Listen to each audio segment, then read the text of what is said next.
حسین ابن علی علیہ السلام کے معرکہ کربلا میں حق پر ہونے کی ایک واضح دلیل یہ تھی کہ مدینہ سے میدان کربلا تک آپ علیہ السلام کے ساتھ کارواں میں جتنے بھی لوگ شامل تھے، ان میں سے ایک واحد شخص نے بھی آپ کا ساتھ نہیں چھوڑا، باوجود اس کے کہ امام علیہ السلام اس آزمائش بھرے سفر میں لوگوں کو اور اپنے ساتھیوں کو صاف فرماتے جا رہے تھے کہ یہ قافلہ موت کی طرف بڑھ رہا ہے۔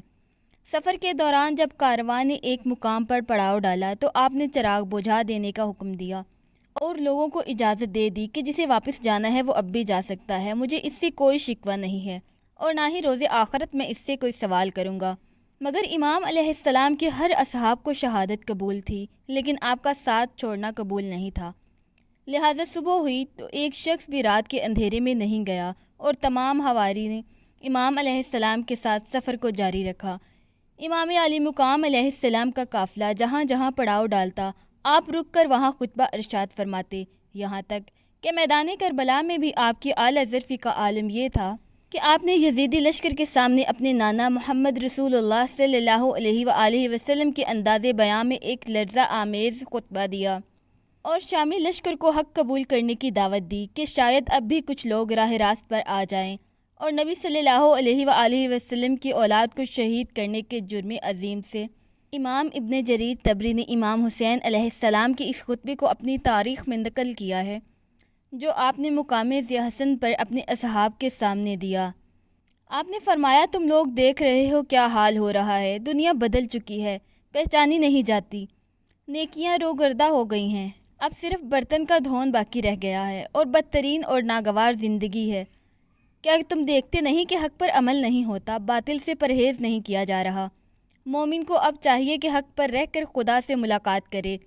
میں دیکھتا ہوں کہ مر جانا شہادت ہے اور ظالموں کے ساتھ زندگی بسر کرنا ناگوار۔ 10 محرم الحرام روز عاشور کو آپ نے یزیدی لشکر کے سامنے آخری خطبہ دیا۔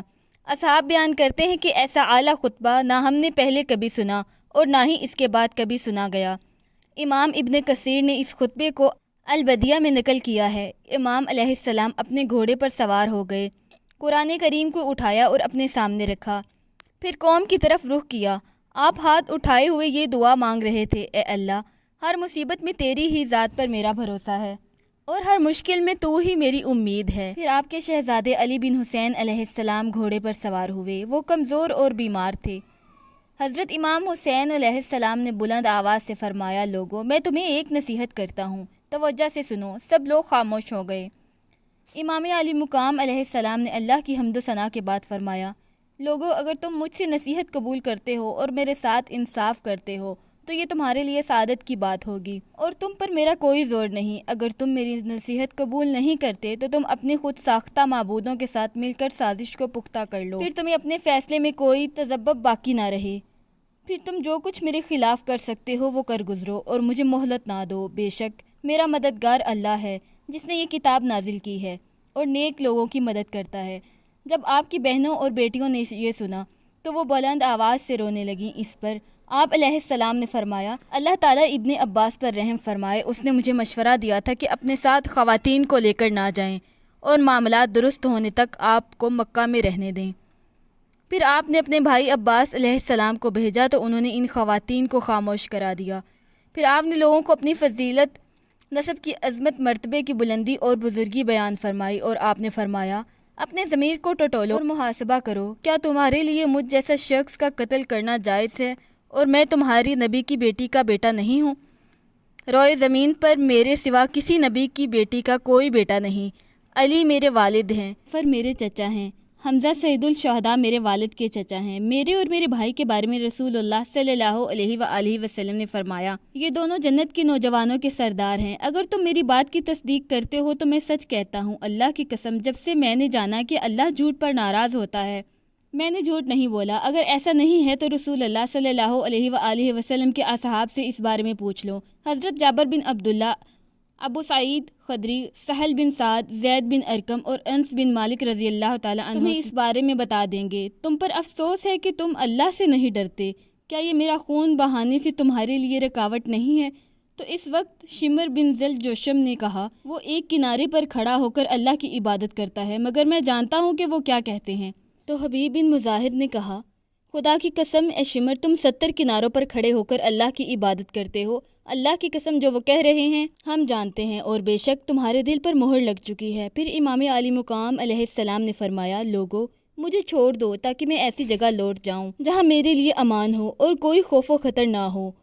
انہوں نے کہا، آپ اپنے چچا زاد کی بیعت کیوں نہیں کرتے؟ آپ نے فرمایا، معاذ اللہ، میں ہر متکبر سے جو حساب کے دن پر ایمان نہیں رکھتا اپنے رب اور تمہارے رب کی پناہ میں آتا ہوں۔ پھر آپ نے اپنی سواری کو بٹھایا، اقوا بن سمان کو حکم دیا تو اس نے سواری کو باندھ دیا۔ پھر فرمایا، مجھے بتاؤ، میں نے تم میں سے کسی کو قتل کیا ہے جس کا تم مجھ سے مطالبہ کرتے ہو، یا میں نے تمہارا مال کھایا ہے، یا کسی زخم کا قصاص مانگتے ہو؟